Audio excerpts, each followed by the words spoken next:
If I told you you could run this entire rack without any sidespin, would you believe me? Today I'm giving you the exact drill I use with my private students to lock in predictable cue ball paths. But it's not just about the drill, it's about understanding how speed shapes the cue ball path and how one universal pattern can help you predict it. Stay until the end because I'll show you a full run out where I use this exact geometry in real play. Let's start with the drill. The goal is simple. Pocket the 9 and then, one by one, hit the other balls with the cue ball. No rails, no side spin. It sounds easy, but can you really control the cue ball? It's similar to the wagon wheel drill, but here the cue ball starts at a bigger angle, making it harder and much more interesting. Hitting the 1 is very simple. This is the rolling cue ball. After impact, the cue ball moves along a 30-degree path. To get this, the cue ball must already be rolling naturally at contact. In this case, this means low speed and no sliding. Now, to hit the pink 4, we switch to the sliding cue ball.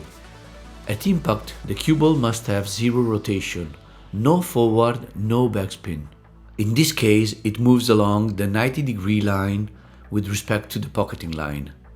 To achieve this, you need the right mix of tip position and speed. In this shot, I had a bit of forward roll left, so I missed the exact 90-degree line.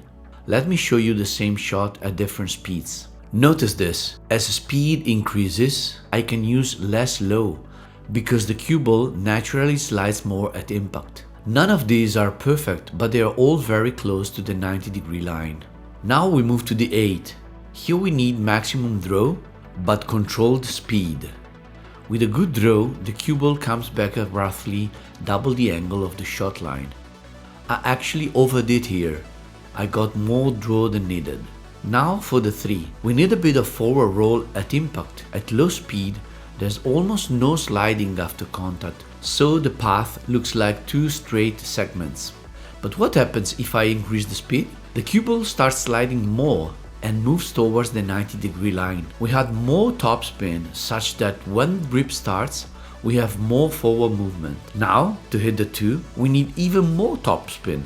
At low speed, 2 straight segments. At higher speed, more curve. And here's the key idea. Every cue ball path has 3 phases: an initial slide, curve as the cue ball grips, and natural roll. To hit the 5, we now need backspin at impact. And again, you can reach it in different ways, different speeds, different tip positions, different curves. For the 6 and 7, we use maximum low and adjust speed. You can also play them softer, with less draw, creating paths with less curve. If you're enjoying this, please like and subscribe. Now let's see how this applies in a real run out.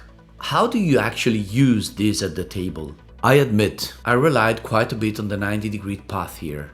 At the table, visualize these lines: the pocketing line, the shot line, and the 3 main cue ball paths: rolling, 90-degree, and full draw. I want to pocket the 3 in the opposite middle. If I follow the 90-degree path with a touch of right spin, I land perfectly in the target area. Low speed, very low hit, sliding cue ball. Rolling is possible, but it leads to potential bad outcomes. A difficult stance for a right-handed player, flat angle, or even a snooker behind the 7.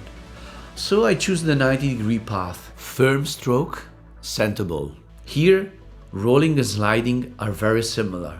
A smooth follow shot with a touch of left sends the cue ball into position. This is interesting. If I bump the 9, I get perfect shape.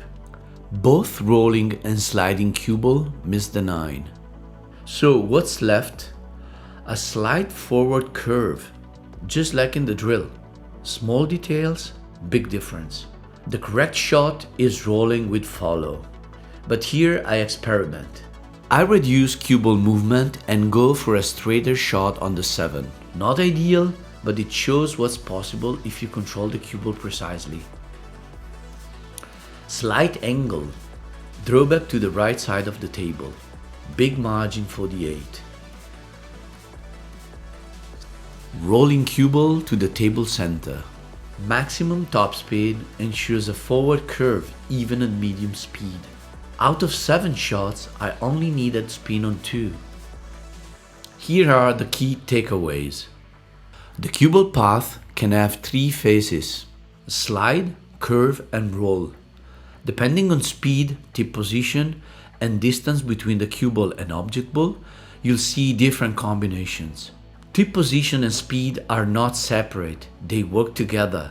You have to train them together. And remember, cloth and ball conditions matter a lot.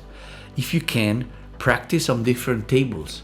New cloth, worn cloth, and different balls. Thanks for watching. Let me know in the comments, what's the most difficult part of this drill for you?